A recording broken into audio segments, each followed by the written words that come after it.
yes ẹ̀yin tèmi nílé èmi ọmọ yín náà ní Esther Ìgbẹ́kẹ̀lé mo ní kí sọ fún yín o Ojútólé tẹlifíṣàn Ọlọ́run gbórúkọ ẹ̀ Ojútólé gbogbo nǹkan tẹ́ bá fẹ́ mọ̀ pátápátá nípa àwọn ojúlùmọ̀ àti àwọn ọ̀rẹ́ yín olólùfẹ́ yín nínú eré nínú fíìmù àti ní orílẹ̀-èdè àgbáyé ẹ máa rí lórí Ojútólé TV ó máa ń kọ́ni lẹ́kọ̀ọ́ ó dẹ̀ fún yín ní ìmọ̀ nípa ohun tí a kò ẹ máa wò ó ẹ má gbé kúrò bẹ́ẹ̀.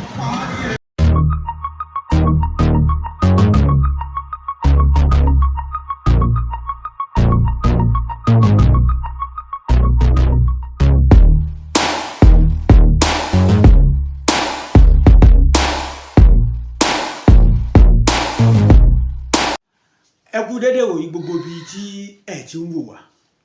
ẹ ṣé ẹ kú ọjọ́ mẹ́ta orúkọ mi ò yí padà Adéyanjú ọmọ Sítù ọmọ Ọ̀yọ́ Aláàfin Òjò Pàṣẹkẹrẹ ọmọ àtìbàtìbà ẹ ṣé ojú tẹ́ fi ń wò wá ojú náà mọ̀ ní fọ́ lórí ètò wa Akomolede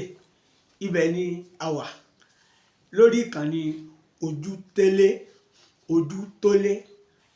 lórí ìkànnì Ojútólé ẹ ṣé ẹ kú ọjọ́ mẹ́ta ní ìjẹjọ a bára wa sọ̀rọ̀ nípa àpótí kí ni wọ́n ń pè lápótí ọ̀rọ̀ ẹ̀ pé nígbà tá a sọ ń jẹjọ kí ni wọ́n fi ń ṣe àpótí a ṣe àkàwé ní ìjẹjọ yẹn pé àpótí tí wọ́n fi ń jókòó kí ni wọ́n fi ń ṣe nígbà tá a wá ṣàlàyé àyànnà náà mo dẹ̀ mọ̀ wípé àwọn olólùfẹ́ wa níbi tẹ́ ẹ̀ ti ń wò wá níbi gbogbo kíbi tẹ́ ẹ̀ ti ń wò wá lágbàlá a rí pé inú wa dùn ẹ ṣé lónìí kí ni tí àwa mú wá fún wa tá mú wá fúnra wa lónìí tí mo mú wá fún yín lónìí ni ó ń pè ní Agannadi ṣé ẹ mọ̀ tí ó ń pè ní Agannadi nítorí àwọn ọmọ wa tí wọn ò gbọ́ Yorùbá tẹ́lẹ̀ pé náà la fi ń pè ní akọ́mọ ní èdè akọ́mọ ní èdè Akomolede ìfún àgbàlagbà náà àǹkágbàlagbà náà àgbàlagbà tó yẹ pé tí wọ́n ti wà nílùú ọba tó yẹ pé Yorùbá ò yé wọn tó dẹ̀ yẹ pé kí wọ́n máa bá fẹ́ wálé kí wọ́n máa káwọn ọmọ ẹ̀ Agannadi kí ni wọ́n ń pè ní Agannadi àwọn míì tún wọ́n ń pè ní Eran Oje àwọn tó bá mọ̀ gbọ́ tí mò ń wí yẹn dáadáa yóò ti yé wọn wọ́n ń pè ní Agannadi wọ́n ń pè ní Eran Oje kí ni wọ́n ń pè ní Eran Oje Eran Oje alẹ́pẹ̀ náà ní ibi lẹ̀kùn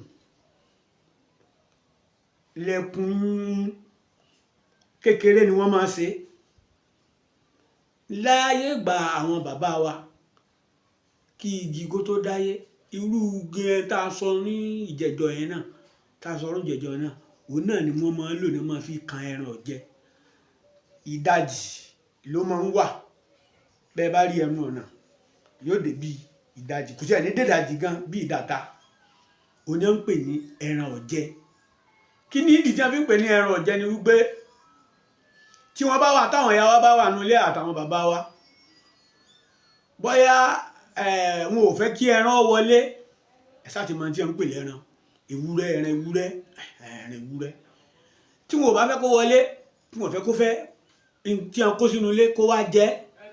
wọ́n á wá mú kínní wọ́n á ti Agannadi yẹn wọ́n á ti Agannadi yẹn tí a bá wá ti wá jì tí a bá tàwọn ẹran tó bá fẹ́ wọlé wọn ò ní ráyè wọlé ìyẹn ń pè ní Eran Oje ẹran kò ní ráyè mú ẹnu wọlé bóyá wọ́n sá nǹkan kan wọ́n gbóúnjẹ kan sí pásẹ́jì tá a mọ̀ sí ọ̀dẹ̀ tọ̀rọ̀ ọ̀dẹ̀ ni a máa ń pè kì í ṣe pásẹ́jì àwọn olóyìnbó ló sọ di pásẹ́jì ọ̀dẹ̀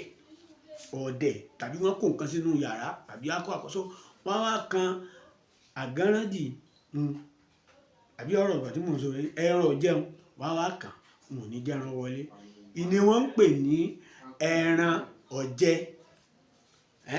ọ̀rọ̀ tí mò ń sọ ó ti ń yé yín báwọn ẹ̀yin olólùfẹ́ wa tẹ́ wà ní ìkànnì Ojútólé tẹ́ ti ń wò wá ẹran ò jẹ so ìyún ni ò ní jẹ́ kí ẹran wọlé láti wá jẹ nǹkan tí wọ́n gbé sínú ilé.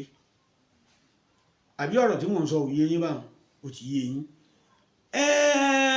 Ẹran ò jẹun mo ti ṣe àlàyé bẹ́ẹ̀ ṣe bí wọ́n ṣe ń ṣe bí wọ́n ṣe ń ṣe tí ẹran òfin ní wọlé wá jẹ nǹkan tí wọ́n kó sínú ilé. So nígbà tí ayé di ayé olóyìnbó ló di pé wọ́n ń kàn ní igi ní wọ́n fi ní pátákó, àbí Yorùbá mi ò yé yín, pátákó. Nígbà ayé tó wá da ayé táyé tó ń da ayé ọ̀làjú, irin ni wọ́n ń ṣe nìsín, irin ni wọ́n ń ṣe. Ẹ bá délé àwọn olówó ńláńlá kan ẹ rí i pé ibòmíì tó bá fẹ́ wọ̀dọ̀ wọn wọ́n á kọ́kọ́ ṣe kínní ẹran ò jẹun. Àbọ̀rọ̀ tí mò ń sọ yé yín. So bí àárín bó ṣe rí nù, ẹran ò jẹ ìlàmú wa fúnra wa lónìí. Torí ẹ̀yin èèyàn wa tí ẹ gbọ́ Yorùbá tẹ gbé fínrìn fíntín ní kódà ó sì yẹ pé ká mọ ọmọ wa lédè. Nígbà irú ọ̀ràn ò jẹ tí mo sọ ní ìsìn tí a tún pè l'Agannadi, àwọn mi ò mọ̀ pé ẹran ò jẹ. Mo sọ̀rọ̀ èmi àtẹnìkan àjọ ń ṣe àfiwé ọ̀rọ̀ kan lẹ́ẹ̀kan. Mo ní Agannadi, ó ní kí ọmọ Yorùbá sì ni, ó ní kí ní jàgànnàdì. Mo ní ẹran ò jẹ ńkọ́, ó ní ẹran ò jẹ. Kí ni ń jẹ ẹran ò jẹ? Mo wá láyé, mo wá mú lọ mo fi hàn. Ọ̀rọ̀ ní òkè òun ò mọ̀ pé tí ẹ ń pè mo ní bó ṣe rí nù. Ẹ ṣé ẹ̀yin olólùfẹ́ wa tẹ̀ ń wò wá, àwa tí ń lọ ilé náà ni yóò dijọ́ mẹ́jọ á tún mú mi wá fún yín. Ẹ̀yin olólùfẹ́ wa tẹ̀ ń wò wá, mo sọ fún yín gbogbo ìgbà náà, mo máa sọ fún yín pé ọ̀rọ̀ tí mo bá ti ń sọ ní tí ò bá ti máa yé yín ẹ máa pè kí n máa fún yín lésì kí inú wa náà tún lè máa dùn wípé àwọn oríṣiríṣi, nítorí kò lè tán o. Ìní ẹ fi máa sọ wípé lẹ̀kùn mọ́ sí inú mọ́ sí ìta, ibì kan ní lẹ̀kùn ó sì ṣiṣẹ́ pé lẹ̀kùn tá a bá sí ìta tá a bá fà báyìí àtinú, tá a bá sí àti tá a bá ti ṣe tààbọ̀ àtinú. So kò jẹ́ bí ó ṣe jẹ́. Èmi tí ń lọ ní ayé mi, orúkọ mi kò yí padà, Adéyanjú ọmọ Ṣítù lóde Ọ̀yọ́ Aláàfin, ọmọ jò pàṣẹkẹrẹ, ọmọ àtìbàtìbà. Tó bá tún dijọ́ mẹ́jọ á tún mú mi wá. Tẹ bá fẹ́ pè mí, tẹ fẹ́ bá mi sọ̀rọ̀, ẹ pe nọ́mbà mi 08023787511. Ẹ jẹ́ n pè lẹ́ẹ̀kan sí kó lè yé yín 08023787511. Nọ́mbà mi nù. Ẹ pè mí, ẹ jájọ fi ọ̀rọ̀ dómi tóró ọ̀rọ̀ kájọ sọ̀rọ̀. Ntẹ́ ẹ bá fẹ́ ntí ò bá yé yín ẹ pè mí kájọ sọ̀rọ̀ kó dẹ̀ yé wa. So àti ń lọ náà nù. Ó dàbọ̀, ó dijọ́ mẹ́jọ, yóò yé yín kò ní yẹ̀lẹ̀. Ẹ ṣé ń tẹ́tí sí wa. Hey, thanks for watching this video. Subscribe on our YouTube channel. Subscription is free. You can call us on 0080597807 for your